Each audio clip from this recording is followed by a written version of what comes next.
In today's gospel, Jesus sends out the 72 and he sends them out with this message. The harvest is plentiful, but the laborers are few. Pray to the Lord of the harvest to send laborers into his harvest. Go on your way. Behold, I send you as lambs amidst of wolves. Carry no purse, no bag, no sandals. Salute no one on the road. Whatever house you enter, first say peace to this house. If a peaceable person is there, your peace shall rest upon him, but if not, it shall return to you. Remain in the same house, eating and drinking, for the laborer deserves his payment. Do not go about from one house to another. What house or whatever town they enter, they receive you. Eat what is set before you, cure the sick, and say, the kingdom of God has come to you. But whatever town you enter and they do not receive you, go into the streets. Even the dust of the town of your feet that clings to our feet, we wipe off against you. But know this, the kingdom of God has come near. So I tell you, it'll be more tolerable for Sodom than for that town. It kind of reminds me, there's a story, I don't know if it's, imagined or true, but there's a story of St. Thomas Aquinas going to Pope Innocent II. And Pope Innocent II says, we can no longer say silver and gold we do not have. And then St. Thomas Aquinas quips, but we cannot also say, let us rise and walk. So again, that idea in Acts where the Peter and John going up to the temple area, and there's a person there begging. He says, silver and gold I have not, but I tell you, rise and walk. And he does.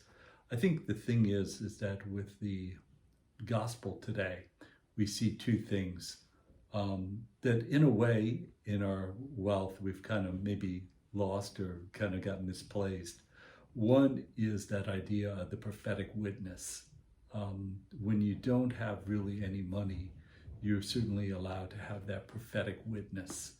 But when you have a lot of money, there's bills to be paid, there's seminarians to be educated, there are all these kinds of things that come up, there are the poor to be fed, all these different things, which are good things, but they have to be done. So maybe you don't go into the controversies as much, maybe you don't have a prophetic witness, because if you have a prophetic witness, if you go to the point of where the gospel is leading, it can maybe offend somebody, and then maybe they cut off their donations or things like that.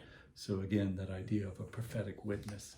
The other is the urgency of the gospel. Maybe they don't have the urgency. Think about the 72. If they were sent out with a lot of money and they had their own money, and they could go to a town and maybe go to the inn and stay there for a while and say, well, it has a nice pool, so let me just kind of hang out by the pool for a little bit. Or, it has a really nice exercise room, so let me go there. And then maybe after a while, I'll go to the breakfast bar in the morning and then maybe preach a little bit. And if it works, it works. If it doesn't, it doesn't. But I think that's in a way what we have today with a lot of the Christian churches, is that we do have certainly enough money to be able to support. But within that, there's maybe not that urgency of preaching the gospel. Or we think about, okay, well, maybe we need a particular group to come up with ways of making the gospel more appealing. So let's give it over to a different group. Whereas what the 72, when they were going out to the towns and villages that Jesus would see, what they would do is that they would have to pray along the way. Lord, show me that place, Lord, provide for me along the way. Lord, provide for me when I get there. Lord, help me to make the gospel known.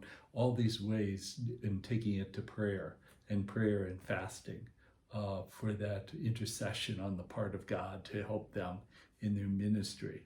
And so is there that today? Certainly there is, but is there that urgency that we would see on the part of the 72 who had absolutely nothing with them, only their ability to pray, only their ability to make known their needs before God. So that idea of not only a prophetic witness, but also the urgency of the gospel. The other thing is that the gospel is that it reminds me of is that one time there was a person who was giving a talk, and he was very interesting. He was from a very large Christian Protestant group who was a nonprofit Christian group. And he said one thing that I thought was absolutely fascinating. He said that, a lot of times today, he said, for many nonprofits, they could have God not existing, and yet they would be doing just fine. Because he said what happens is that they then go about, thinking about what they need, presenting it before God, but God didn't come through. God didn't give them what they wanted. After all, they thought that they knew what the Lord wanted, and the Lord didn't come through. So what they've done is that they've taken the bull by the horns and, have these glossy brochures and having fundraising plans and all these other kinds of things because God just didn't come through for them. So therefore they need to do these fundraising things and all these kind of other things. So he was very interesting in that way. He was talking about, that urgency of the gospel and that prophetic witness that, maybe, in not coming through, or the Lord didn't come through the way they wanted, that they have to go out and do it themselves.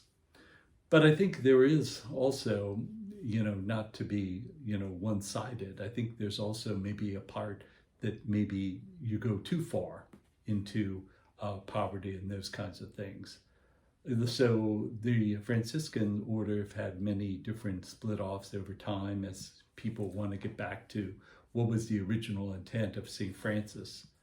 But is it really a good idea in this time, that's not like the 1200s, not like the 1100s?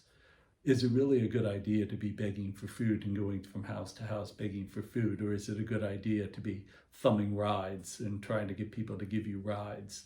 Or is it a little bit dangerous? You can say, well, we're doing the Lord's will, but, are you not putting God to the test as well? We think about, I can go down to some of the worst parts of the city and say at 2 a.m. and say, Lord, protect me. But will the Lord protect me, or am I putting God to the test? And so, one of the things is that it might be great to say, oh, okay, well, we're open to what God's will is. And so therefore, we'll take on this parish mission. But if the Lord doesn't provide for the ride, then the pastor is kind of there stuck, There are 200 people in the church, and he has to somehow think about, okay, well, what am I going to do? Are they going to come? Are they not going to come? They don't have a cell phone. What do I, are they going to come? Are they not? What am I supposed to do with these 200 people? You have you can only do so much. Are they coming tomorrow? Are they going to be here later tonight? What's the story? So again, you have to think about that in terms of poverty. The poverty is a good witness, but is there a point at which it goes a little bit too far, too extreme, or is it always going to be that case that it is that witness? So it's something to think about. Thanks. God bless.